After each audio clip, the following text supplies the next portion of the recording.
Sada ćemo, dragi moji, imati tu, naravno, radost i sreću da uključimo našeg dragog vladiku Davida Stobijskog. Pre nego opet što god uključim, vladika David je moj veliki prijatelj i čovek, episkop koga ja mnogo cenim i mnogo volim. Ako hoćete da budem još bliži, ja njih volim kao svoju najrođenu familiju. I moja supruga i mi i naša porodica. Mi smo imali prilike da budemo njihovi gosti i to je, dragi moji, jedan poseban zaista doživljaj biti gost prvosveštenog vladike Davida, mati Kirijane i svih sestara iz manastira. I svih ljudi koji tamo dolaze. Naravno, znate svi da ja mnogo volim moju braću Makedonci, znam koliko braće sluša večeras ovaj akatist i naravno veliki pozdrav za Makedoniju. Tako da evo imamo prilike da čujemo našeg preosveštenog vladiku koji je čovjek širokog obrazovanja, visoke kulture, sa kojim možete o svemu da govorite, o muzici, o filmu, o umetnosti. I mi smo upravo hteli da pokrenemo temu umetnost i bogoslovlje. I nećemo prekidati vladiku kao što su ga pre neki dan skoro prekinuli na jednoj televiziji, a to pokazuje kakve su verske slobode, nažalost, u Republici Severnoj Makedoniji. Ali šta ćemo? Situacija je takva. Kakva je? Biće bolje. Vladika je tu da brani crkvu i vladika će tu, kao što znamo, uvijek da čini. Evo, pozvaćemo ga odmah, da ne bismo previše dužili, da bi imali više vremena da slušamo vladiku. Samo sekundu. Sad ću da krenu.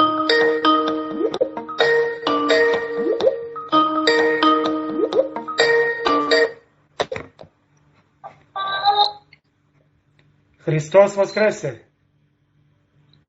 Voistinu vaskrese! Vladiko, blagoslovite! Hristos vaskrese, oče Ivan, tako mi je da vas čujem. Da li se dobro čujemo? Da, ja vas dobro čujem.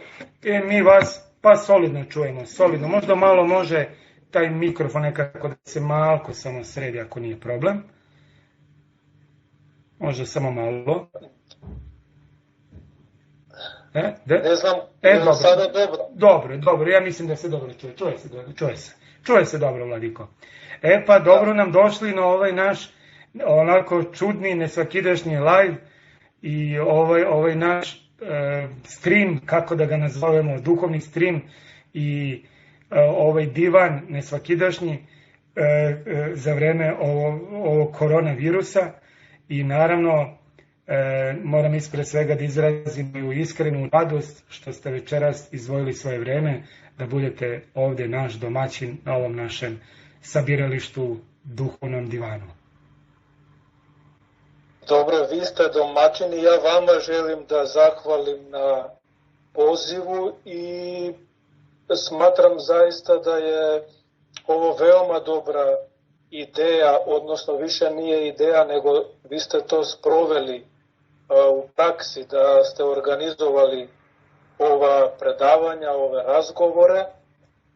Hvala vam na pozivu, a hvala vam iskreno i na temu koju ste vi odabrali za večeras. Predložili ste da to bude teologija i umetnost i zaista kao sveštenik koji se kreće među ljudima, koji diše, da kažem tako,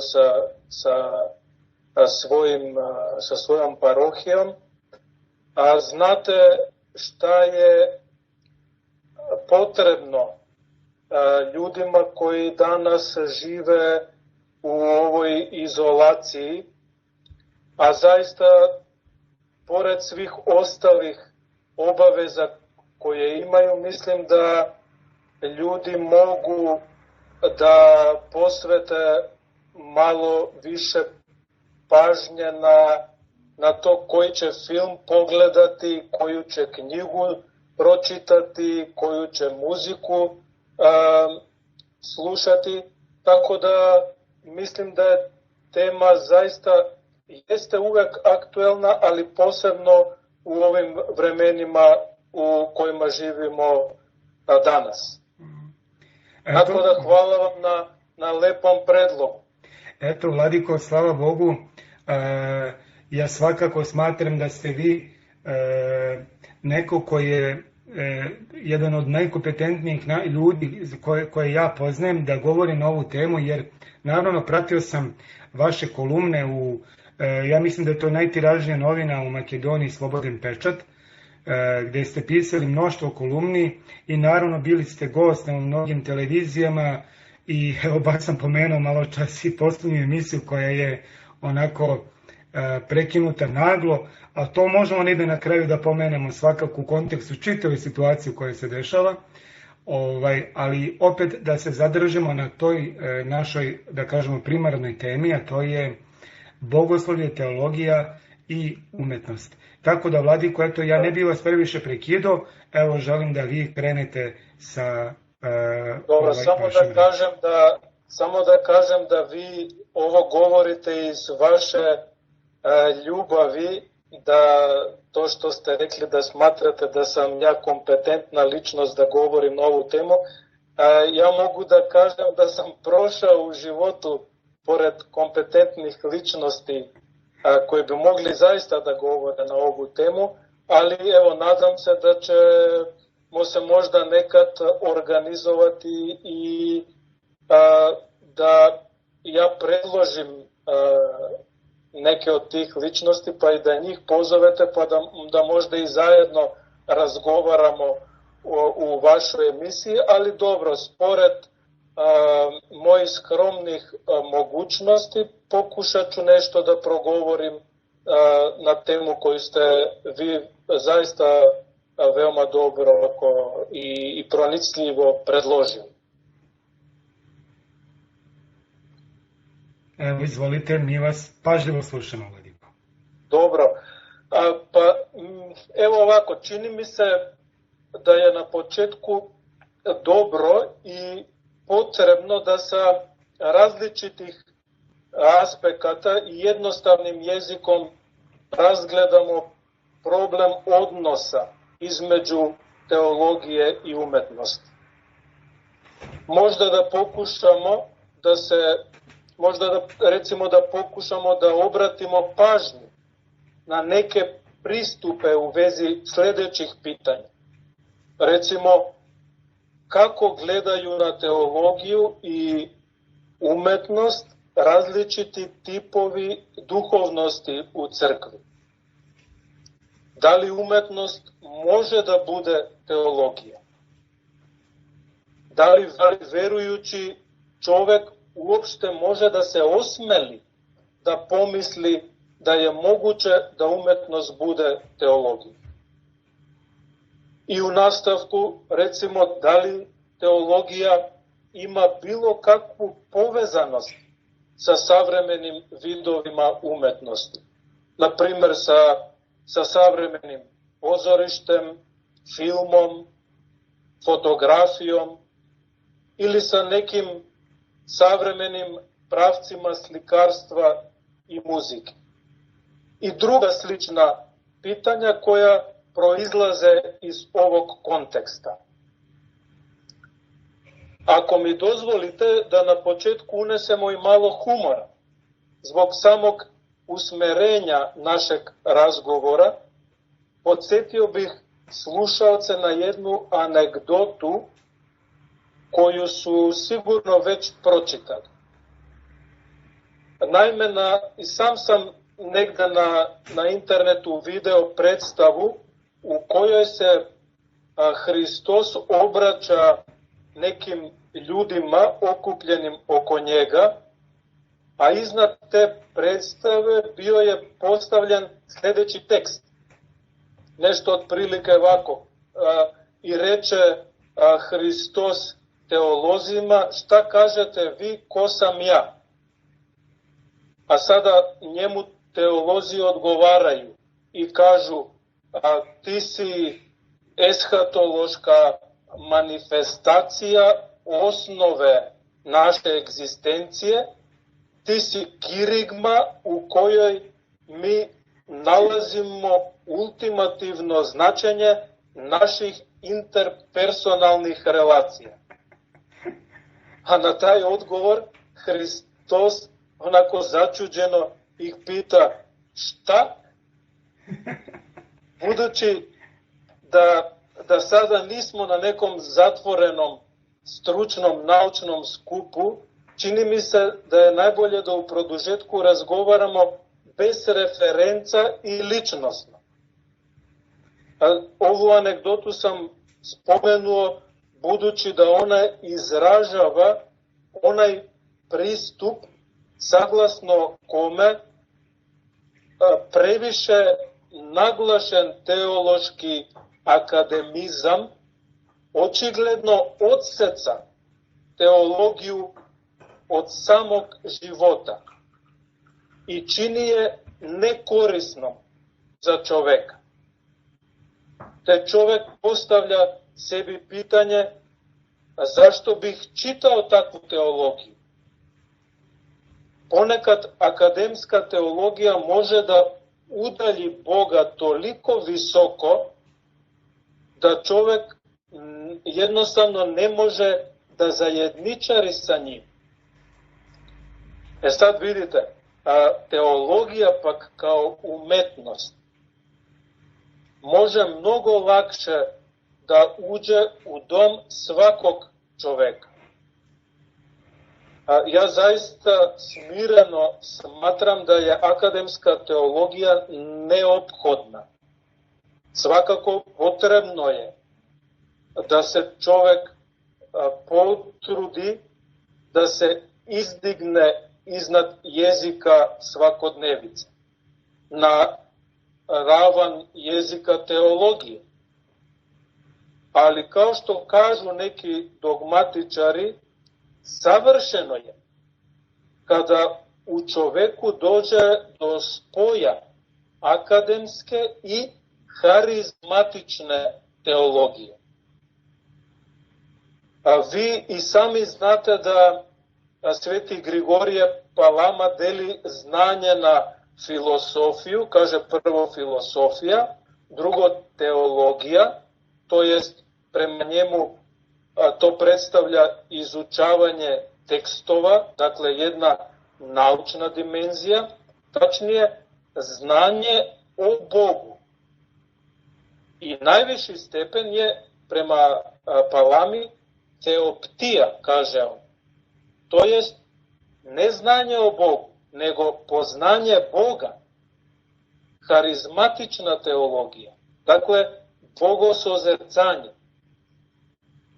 Vidite, apostoli i mnogi od otaca nisu studirali teologiju. Njihova teologija je harizmatična. Ona je dar Svetog Duha. Naučna teologija može da, u navodnicima da kažemo, može da postoji bez harizmatične, ali ne može da živi bez nje.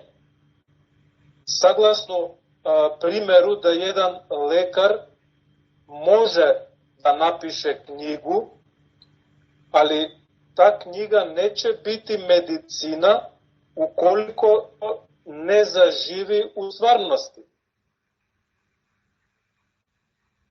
Sledstveno, bogosozercanje je od suštinskog značaja za svakog čoveka, tako da ćemo se na bogosozercanje osvrnuti i kasnije. Dakle, danas treba da povežemo teologiju sa životom, budući da je moguće da teologija izgubi život.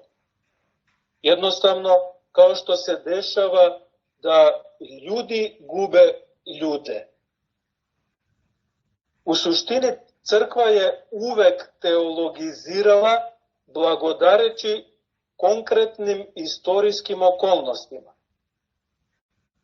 Naprimer, Sveti Atanasije Veliki nije teoretizirao pišući protiv arijanizma, već kada se pojavio arijanizam, on ga je totalno razobličio živim opitom crkve.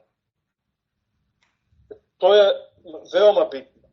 Isto tako je i sveti Grigorije Palama izložio iskustvo isihazma protiv Varlama. Tako je svagda kroz istoriju crkve. Evo, priložit ću jedan savremeni primjer. Arhijepiskop Ohridski Jovan nije sedeo u svom kabinetu i pisao kratke priče koje su odštampane u knjizi sa naslovom Sloboda u zatvoru, već ih je pisao u samom zatvoru.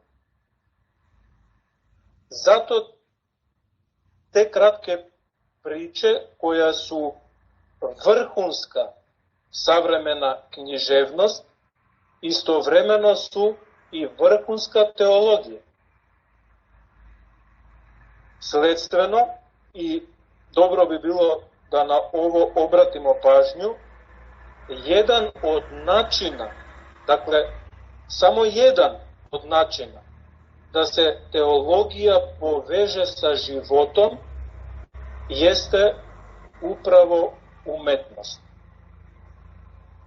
Ipak neophodno je da se istakne da postoji jedna, verujem da ćemo se donekle složiti, ne mora svi, ali većina, dakle, neophodno je da se istakne da postoji i jedna iskrivljena slika o pravoslavlju, kojoj robuju neki sterilni intelektualci, ali i određeni broj ljudi koji se deklarišu kao vernici.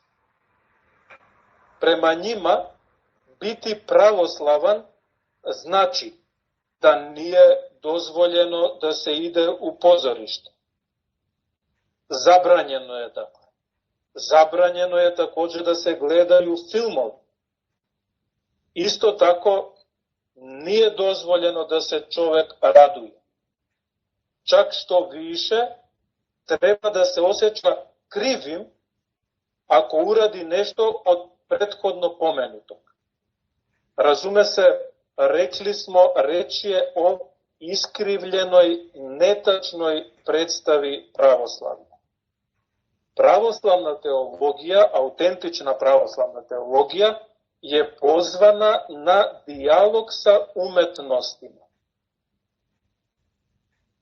Sada nije moguće da naširoko govorim o tome, budući da će nam za to trebati više vremena, ali sasvim na kratko bih predočio da postoji jedno interesantno obraćanje, jedna dokumentovana prepiska koja u sebi sadrži jedan konstruktivni polemički ton, kada dogmatičar Stamulis pita mitropolita Pergamskog Jovana i kaže: šta posle vas? Koji su pravci teologije u postziziulovskoj dolazećoj epohi? A Pergamski odgovara da priznaje da u budućnosti vidi teologiju u sapostojanju sa svim vidovima umetnosti.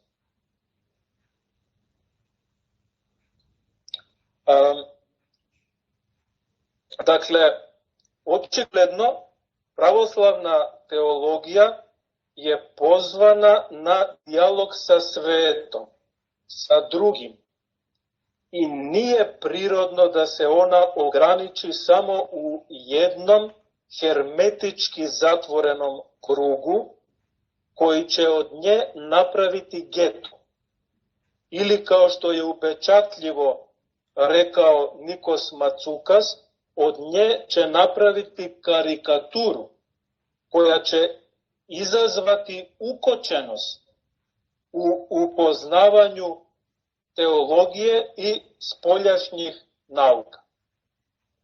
Postoji jedna knjiga koja će, nadam se, uskoro izaći i na srpskom jeziku. Trebalo bi da je odštampa Sveta carska Lavra Hilandar. Knjiga nosi naslov Krasota svetosti. Autor je Hrizostomos Stamulis, prevod Zdravka Pena. Mene su zamolili da napišem predgovor, to sam već i učinio.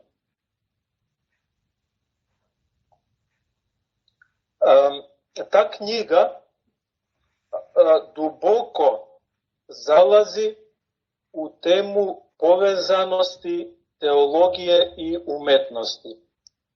A prema Ifantisu, vrednost knjige se sastoji u direktnom tretiranju pojava zbog kojih se i rađa knjiga, a koje pokazuju patološke simptome u crkvenom organizmu.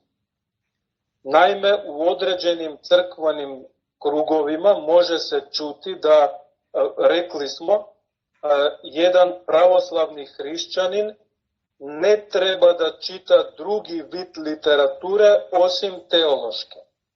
Ne treba da sluša drugi vid muzike osim crkvene i tako dalje. To ne znači ništa drugo nego da u nekim crkvenim krugovima dolazi do poslovičnog podcenjivanja lepog. Dešava se jedan neurotičan stav kod mnogih pravoslavnih, nasuprot potreba zajednice. Stav koji prema Ifantisu ponekad poprima oblik religioznog mazohizma i antizajednice. Čini se opravdanim stav ne malog broja teologa, no i teoretičara, da podela, a to možemo i u nastavku ako želite da porazgovaramo o tome, da podela teologije i umetnosti izaziva košmar. Mnogi ljudi crkve kao da stoje uspravljeni pred provalijom koja ih razdeljuje od umetnosti i kao da zaboravljaju da umetnost nikada nije prestala da putuje zajedno sa crkvom.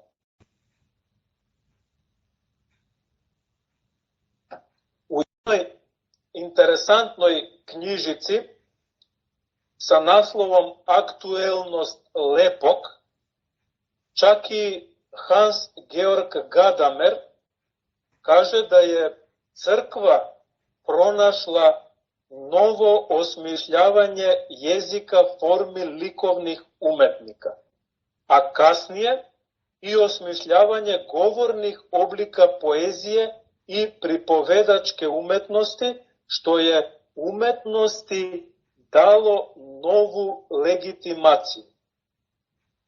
Prema Gadameru, crkva se pobrinula da znanje ne bude privilegija samo nekih ljudi.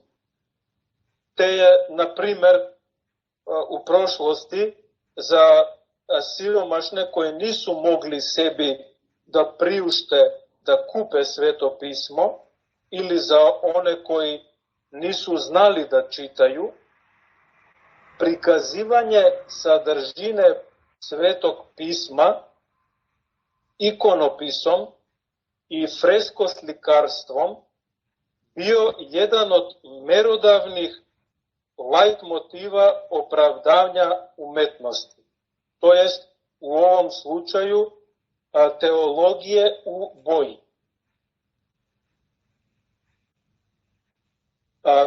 Vidite, crkva je uvek bila avangarda.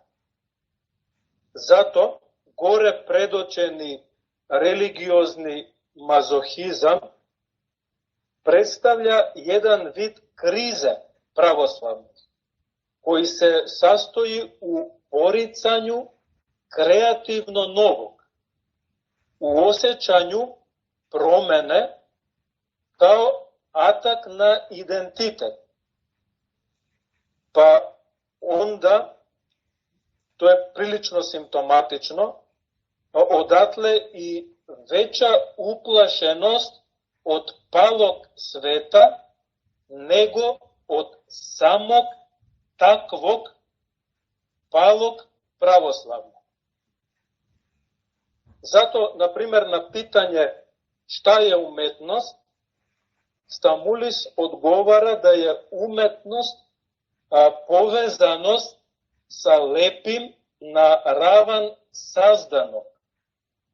Umetnost je satvorenje Tvorcu.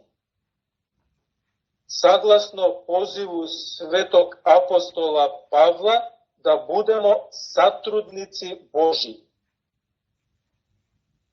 Teologija kao umetnost slovi o ličnosnom zajedničarenju čoveka sa Bogom i bližnjima, ikonizirajući zajednicu ličnosti Svete Trojice.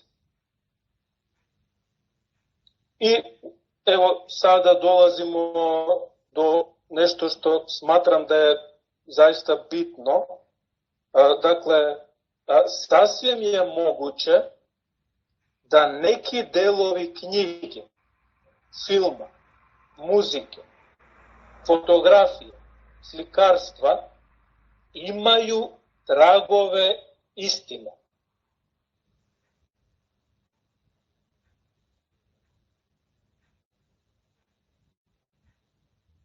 Evo, sada se sećam reči episkopa Pakračko-Slavonskog Jovana.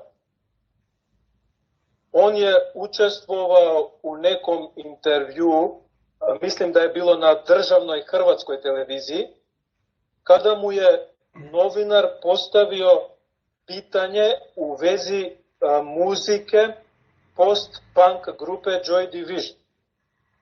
Da, to sam slušao i ja. Pakračko-slavonski episkop je otprilike odgovorio da od kada je u mladosti čuo pesmu Atmosphere, Joy Divisiona, njegov život više nije bio isti. Zamislite, na mene je ostavilo snažan utisak, što je on to objasnio jednim dubokim, ličnim doživljavanjem te muzike i stihova, koji su ga doveli do preumljenja. I mislim da je dodao da kao i kod Dostojevskog, odlika Joy Divisiona jeste moć da se promeni život. I da u muzičkom smislu Joy Division ima tu težinu kao retko ko drugi. Postoje i druge slične ilustracije. Naprimer, na YouTube-u možete čuti kako mitropolit Crnogorsko-Primorski Amfilohije na jedan maestralni način tumači knjigu Mali princ. Ima bezbroj primjera.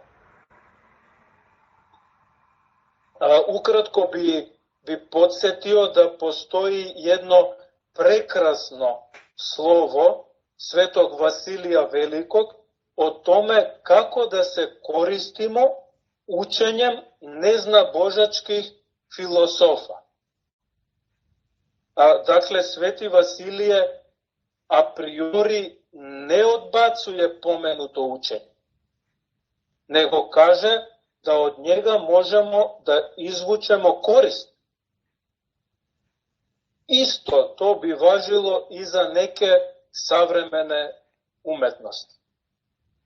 Ko hoće, veoma lako može da pronađe i da pročita pomenuto slovo svetog Vasilija Velikog. Dakle, čovek može da prati te tragove istine, te tragove lepog i da sastavlja slagalicu društvenog postojanja koja je u stalnom kretanju, budući da istina uvek saputuje čoveku. Istina se ne nalazi samo negde daleko u prošlosti, kako bi čovek trebao stalno da se vraća unazad da bi je pronašao. Rekao sam, istina saputuje čoveku. Čovek može, dakle, da uzme te tragove istine, te tragove lepog od umetnosti i da ih koristi.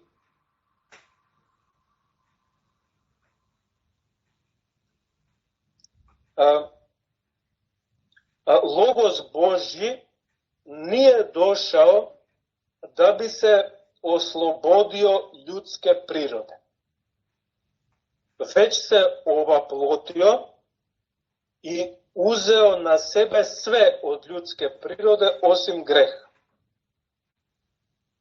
Teologija ne sme da se ograniči na jedan apsolutni moralizam. I svakako u produžetku bih na kratko rekao šta podrazumevam pod ovim iskazom. Jednim metaforičnim smislom mogli bismo da kažemo da sunce nije etički izbor, već ontološka realnost. Ako hipotetički kažemo da može prestati da daje svetlost, ono tada više neće biti sunce. Dakle, rekli smo u prenosnom, poetskom smislu, sunce ima ipostas. Pazite, mesečina nema. Ona se pojavljuje kada se sunce sakrije. Sledstveno, sunce postoji na jedan konkretan način. Ovo je jedna ilustracija, otprilike tako postoji i Bog koji se preko svoje nesazdane svetlosti daje čoveku. Sveti Simeon Novi Bogoslov kaže da se pravoslavnim hrišćaninom može nazvati samo onaj koji je barem jednom u životu imao mistični opit susreta licem u lice sa Bogom, a ne onaj koji nije ništa pogrešio. Da pretpostavimo da postoje ljudi koji ništa nisu pogrešili, ali ukoliko nemaju pomenuti mistični opit, to što nisu pogrešili jednostavno nije im od neke prevelike koristi. Razume se, crkva ne odbacuje etiku, ali ona, etika, je prirodna posledica ontologije. Ako čovek stekne mistični opit iz susreta licem u lice sa Bogom, sasvim je normalno da on neće hteti da rastura svoju ličnost promašajima. Odatle teologija, uključujući i umetnost kao teologiju, označava preobražavanje nepreobraženih čovekovih energija, a ne ubijanje čovekove prirode. A ona dozvoljava čoveku izbor načina. U crkvi nije sve kalup. Dakle, dozvoljava čoveku izbor načina na koji će čovek doći do Boga. Dakle, ne protežira neki sterilni zakon koji će promašiti ontologiju. A tajna crkve je jedinstvo sa Bogom i sa ljudima u Bogu. Kao ilustracija, ovde se može pomenuti da zarad gore rečenog, neki patrolozi, ne svi normalno, prave razliku između religije i crkve, pri čemu je vodeća istina u religiji čovekova dogovorena etika. A u otkrovenju crkve Bog govori čoveku, a čovek se sa verom otvara da čuje i primi rečeno i oblikuje svoj život saglasno slovu i tako čuva celovitom svoju ličnost, kako ne bi bila rasparčana na komade, kao što se neretko danas dešava sa savremenim čovekom. U religiji vladajući je intelekt, kao mogućnost približavanja Bogu. U crkvi vladajuće je liturgijsko jedinstvo znanja i vere i prebivanje u blagodati, kao mogućnost sprijateljivanja Boga sa čovekom. U religiji čovek stremi samoopravdanju i samooboženju. U crkvi se ostvaruje harizmatično oboženje čoveka, koje je plod otkrovenja Božjeg u svetu. Cilj čoveka u religijskom sistemu, to je sistem, dakle njegov cilj je da izdigne svoju prirodu. U crkvi otkrovenja imamo kretanje Boga ka čoveku zajedničarenjem Boga i čoveka u ličnosti Sina Božjeg i Sina čovečjeg, što je moguće evharistijskim, liturgijskim načinom života. Setit ćete se da i Šmeman u svom dnevniku kaže da tamo gde crkva prestaje da bude simbol, tajna, ona postaje užasna karikatura sama sebe. I produžava Šmeman govoreći, trebali smo da razumemo da u ovom svetu postoji religija bez Boga. Religija koja je centar svih idola koji opsedaju pale ljude. Pripadnici religije veruju u religiju, ne u Boga. U hrišćanstvu pak čovek je suštinski otvorena ličnost. Te odatle kažemo hrišćanstvo nije hrišćanizam, zato što to izam znači totalno zatvoreni sistem. To što su raskoli i slični neki religiozni sistemi. Sada, razume se, čovek treba da ima izoštren kriterijum. Nije svaki film danas umetnost. istraživao sam za mene interesantnog marksističkog teoretičara umetnosti Ernsta Blocha. Sasvim ukratko sada o njemu, iako možda zaslužuje da se nešto više kaže, koji smatra, parafrazirat ću, da je industrijska filmska produkcija najsramniji oblik umetnosti. Industrijska filmska produkcija je kič koji se koristi za ideološko pranje mozgova. Sledstveno, i ne svaka muzika je muzika. A isto važi i za druge umetnosti, pa i za teologiju. Naprimer, neki oblici, samo jedan primjer, ima ih puno svakako, neki oblici tehnomuzike jednostavno nemaju ipostas. Recimo isto kao što i raskolnička teologija nema ipostas.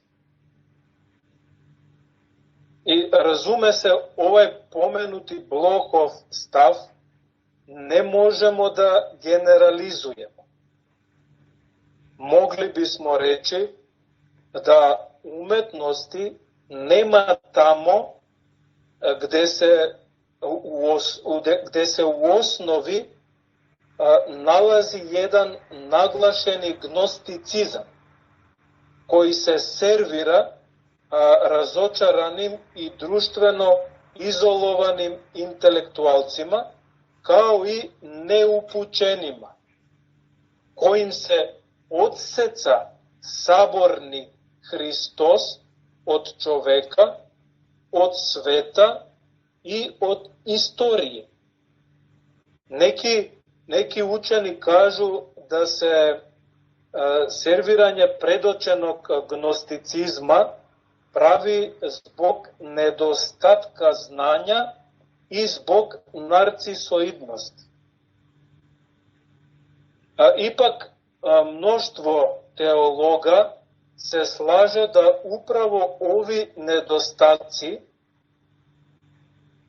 dakle to nije poraz za pravoslavlje, zato i naglašavam da upravo ovi nedostaci jesu najbolja šansa za pravoslavnu teologiju.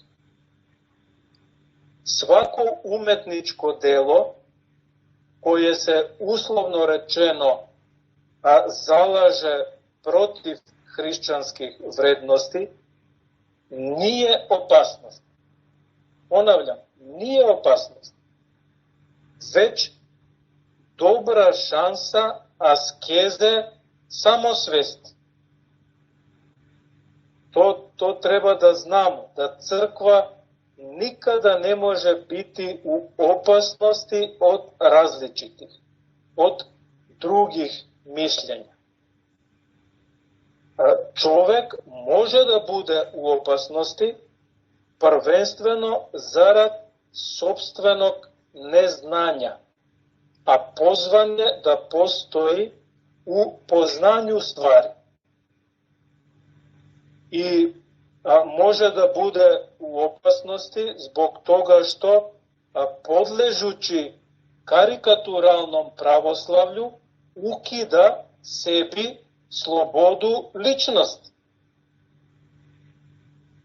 Suprotno rečeno, crkva je liturgija, a upravo liturgija je mesto gde čovek u punoći i autentično može da živi slobodu. Neki će reći da se danas ljudi nalaze u opasnosti od umetnosti, barem od onoga što se može nazvati umetnost. Ne, već smo rekli, ljudi su opasnosti od neznanja, od neartikulisane slobode, od toga što prestaju da budu saborna liturgijska bića. Evo da se poslužimo ilustrativnim jezikom arhitekture. Čuo sam od jednog arhitekta da je, i dopalo mi se to mišljenje, kaže da je dobro da ljudi grade kuće sa velikim prozorima, velikim vratama napolje i unutra. Tako da napolje, to jest kućno dvorište, ulazi unutra, u kuću. I unutra da ulazi napolje. Te da na taj način dođe do sjedinjenja prostora i vremena.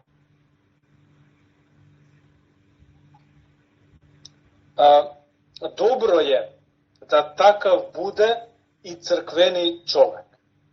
Znači otvoren, bez pritom da izgubi sopstveni identitet i da ne bude kao neke nove kič kuće ili kao kuće iz otomanskog ropstva, na kojima su iz straha, sigurno opravdano, trebali da budu mali prozori, zatvoren prostor, bez balkona, jer ko je tada smeo da izađe napolje? Dakle, jedna zatvorenost postojanja. Sledstveno, i mislim da ovo svi treba uvek da imamo na umu, u svakoj epohi je potrebno ovaploćivanje logosa. Mislim na logosa sa malim početnim slovom L. Suprotno, smatram da ovi pijetisti nemaju ni slobodu otvorenog razgovora. Zato je neko rekao da su najveći neprijatelji hrišćanskoj teologiji oni hrišćani koji žive idololatrijski u jednom zatvorenom prostoru, koji nisu poznali i ne žele da ga poznaju. Razume se, postoje i drugi lukavi neprijatelji koji ako vide nešto dobro, gledaju da ga udare, da ga smrve, da ga unište, ali veliki udar se dešava iznutra. Dolazimo do jednog egzistencijalnog pitanja. Da li je čovečanstvo neki nesrećni slučaj u svetu ili je čovek ličnosna realnost u odnosu sa drugima i sa Bogom? Mislim da je odgovor jasan, svakako da nismo nesrećni slučaj. Zato, kao što savetuju neki savremeni svetitelji, na primjer prepodobni Porfirije Kavsokalivit, koji je, pazite, sa ushićenjem slušao kompozicije Šumana. Dakle, prepodobni Porfirije Kavsokalivit savetuje da svuda oko sebe, svuda u umetnosti treba da tražimo i da nalazimo lepotu koja nosi tragove najlepšeg među sinovima ljudskim, Hrista Gospoda. Budući da po rečima Dostojevskog Hristos, to jest lepota, će spasiti svet. Ja vidim na ovaj sat ovde i oprostite, oče Ivane, odužio sam malo, ali ima jedna dobra stvar, za one koji su slušali do kraja, da se malo našalimo, jer pravoslavlje jeste radost. Postoji ona anegdota blaženo počivšeg patrijarha Pavla. Sjetit ćete se, znate je sigurno, kada kaže: ko govori do 10 minuta, on je svetitelj. Ko govori više od 10 minuta, oni koji ga slušaju su svetitelji. Za to znamo, za tu svetotačku misao našeg patrijarha Pavla. Tako da, otprilike da ne dužimo mnogo, jer sigurno je zamorno da kada se dugo vremena sluša, otprilike ja bi završio tim rečima Dostojevskog, da će lepota, a on podrazumeva da je to Hristos, da će lepota spasiti svet. Dragi Vladiko, vaše predavanje sam zaista sa pažnjom slušao, kao i ljudi koji su naravno ovi dalje tu sa nama, velikih je broj naravno. Nameće se naravno uvek mnogo pitanja i svega ovoga što ste rekli. Sada, ja ne bih previše zalazio u neke sitne detalje, već onako jedno okvirno pitanje bih svakako dao vezano za sve ovo o čemu ste govorili. A to je, dakle, što vi preporučujete sada ljudima koji sada žive u ovom dobu kada imaju dosta slobodnog vremena, mnogi, naravno, naročito naši stariji, koji jednostavno hteli su u kući po ceo dan. Šta vi preporučujete kako da svoje vreme koje imaju mogu, pored svakako molitve i pored onoga što bi kao hrišćani trebalo da čine, da upotpune? Dakle, šta vi preporučujete, na primjer, koji film da odgledaju? Da taj film ne bude tek tako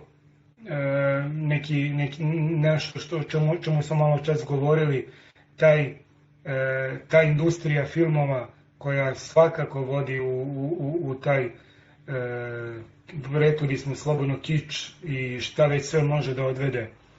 Svedoci smo toga svakako, i onda naravno ljudima padnu kriterijumi šta je dobro za njih, jer to sam inače sam primetio radeći mnoge stvari, da jednostavno ljudi ne znaju više šta je dobro za njih. Evo sad u ovom dobu u kome živimo, mnogi informacije koje jednostavno nisu informacije vredne ikakve pažnje, znate, ali ljudi to neprestano dele, neprestano šire.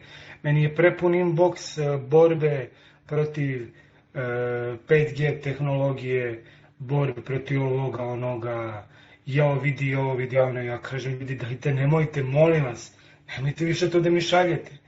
Mene stvarno to ne zanima. Zanima me da im pošaljete neki naučni tekst ili već neku duboku analizu, a ja se bavim donekle tim stvarima i zanima me to, a i vladika arhijepiskop Jovan je o tome govorio na početku, kada je govorio o svemu tome. Da, slušao sam njegovo, zaista prelepo predavanje. Predivno predavanje, moram da vam ispovedim. Ja sam na početku se onako zhranuo, u početku, kad je on počeo da priča, to mi je rekao, šta li sad vladika ovo priča? Ne mogu da povežem. Kako se priča razvijala, to je tako bilo dobro povezano, da sam se zapravo oduševio kako je to on povezio i sa te, rekao bih, naučno-tehnološke strane vezane. Ako uzeo sam neki primjer jednostavno, jer sad baš ovih dana ljudi mi neprestano to šalju, ne znam iz kojeg razloga, jer ja stvarno to niti gledam, niti čitam, niti me zanima, naročito s onim pompeznim naslovima, sa velikim slovima i tako dalje, kako nekako hoće da dokaže da je to. Evo, mislim da je pravo vreme da preporučimo ljude preporučimo ljudima, dakle našoj braći i sestrama, kako da pravilno i dobro iskoriste ovo vreme, šta mogu da pogledaju, šta vi možete da preporučite vezano za film, vezano za neku možda ima neka predstava na internetu, naravno sad je nekako internet najbolji izvor svih tih informacija, ili knjiga i tako dalje. Ja ću odgovoriti na ovo vaše pitanje, ali ako mi dopustite, sad kad sam vas slušao i zaista ovo, vi znate oče Ivane, ja to ne krijem, vi ste bili kod nas, ovde smo vas svi zavoleli i tako da kada prođe ovo vanredno stanje, vi morate da se odmorite i da dođete malo kod nas pa da se ovde zajedno negde prošetamo, jer to hoću da kažem, ne laskam vam, zaista ste napravili jedno veoma interesantno delo i kada to ja vidim sa strane, smatram da bi, pomenuli ste predavanje arhijepiskopa Ohridskog Jovana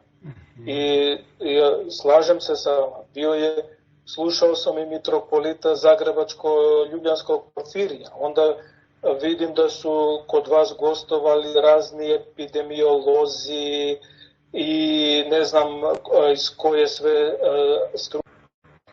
I mislim da tada kada vi budete došli zasluženo na nekoliko dana, ako vam vladika blagoslovi da se malo odmorite, treba da zamolite vašu duhovnu decu da neka, pa ne neka, možda i sva ova predavanja koja ste organizovali, koje ste vodili, ljude koje ste dogovarali i postavljali im konstruktivna pitanja, da oni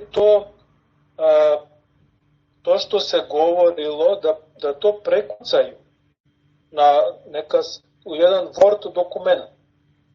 Možda sigurno da neki lektor to proveri, čak može to da se i pošalje ljudima koji su govorili i da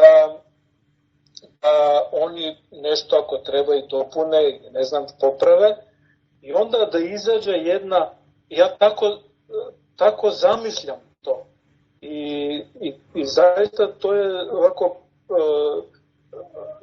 ushićenje jedno u meni prouzrokuje. Dakle, tako zamišljam da onda sve to izađe kao jedna knjiga odštampana.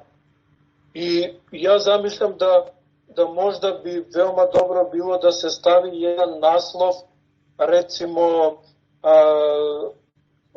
ne znam, live streaming, teologija i medicina i ne znam šta sve ne u vreme pandemije COVID-19. To će biti zaista jedan interesantan doprinos za savremenu teološku misao. Ali evo, to vi vidite, to je samo moj predlog i ja bi bio zaista radostan da imam u rukama tu knjigu sa svim tim predavanjima. Ali to vidite sa kruševačkim vladikom dogovorite, pa kako on blagoslovi svakako tako. A u odnosu na ovo što ste me pitali, dakle, mislim da je veoma teško da sada nabrajamo ne znam koliko i kakvih filmova. To je nešto što jednostavno čovek možda zapiše i možda da se, evo rekao sam malo pre u odnosu na drugu temu, ali i to može da bude isto jedna tema za razgovor, da se predlože i filmovi i knjige i muzike i sve, ali da ne dužim, sasvim ukratko. Recimo, ja bih predložio prvo da ljudi pogledaju recimo film Pokajanje gruzijskog režisera Tengisa Abuladze. Mislim da bi taj film, ja sam nešto i pisao o tom filmu i sad ću to što sam pisao da u nekoliko rečenica ovde izložim. Mislim da taj film možda najbolje ilustruje ovo što smo danas govorili. I tada bi ljudi možda najlakše mogli da vide kada je umetnost teologija. Film je, kao što vam je poznato, snimljen 1983. 4. negde i odmah je zabranjen u Sovjetskom savezu, jer tada se institucionalni deo crkve nalazio u veoma čvrstom zagrljaju totalitarističkog režima. Jednostavno, institucionalni deo crkve nije mogao da govori. Verovatno je morao i da balansira i šta sve ne zna. Sad, kada taj deo crkve je, da kažemo tako, prinuđen da ćuti, onda stupa na scenu umetnost.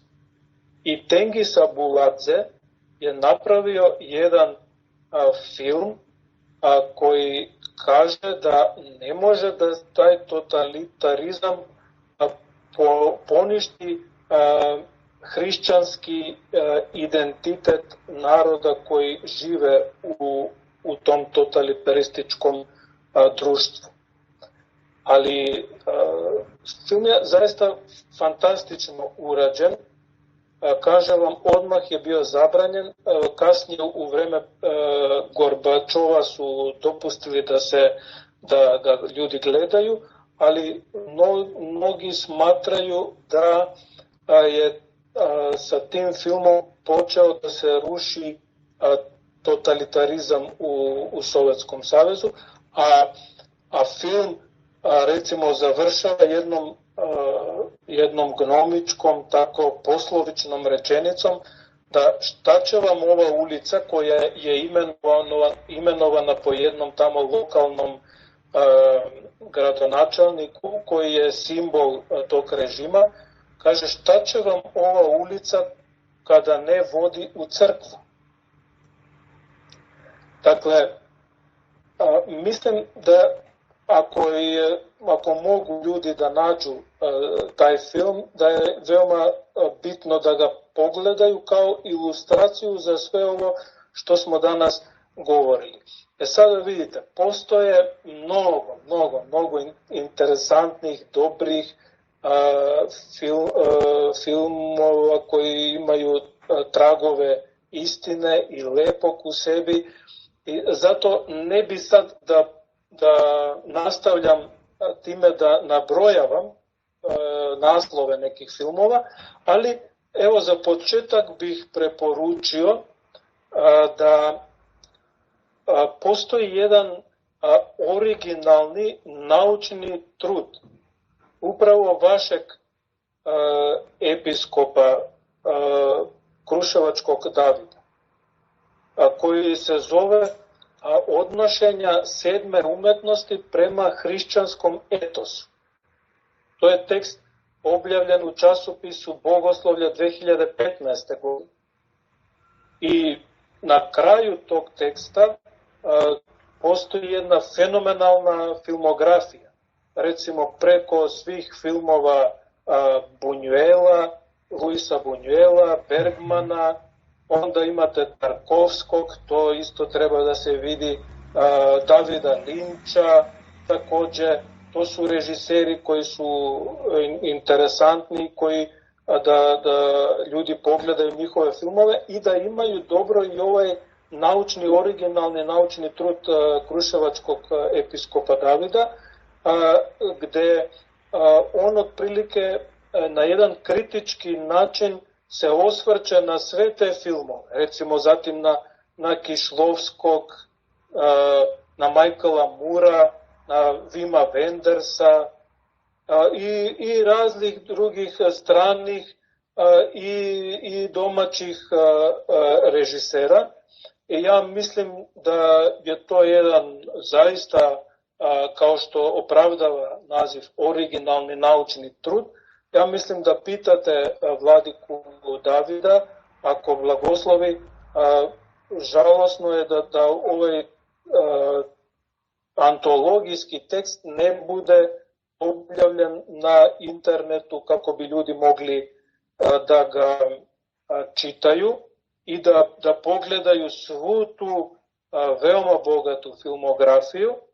I možda još za početak, mislim to da postoji i na srpskom, dakle ovo od vladike Davida je na srpskom jeziku, a postoji i jedan poznati tekst Joliona Mitchella, Teologija i film se zove.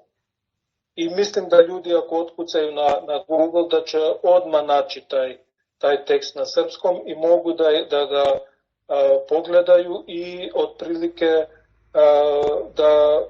da nastave ovaj dijalog koji smo sada počeli.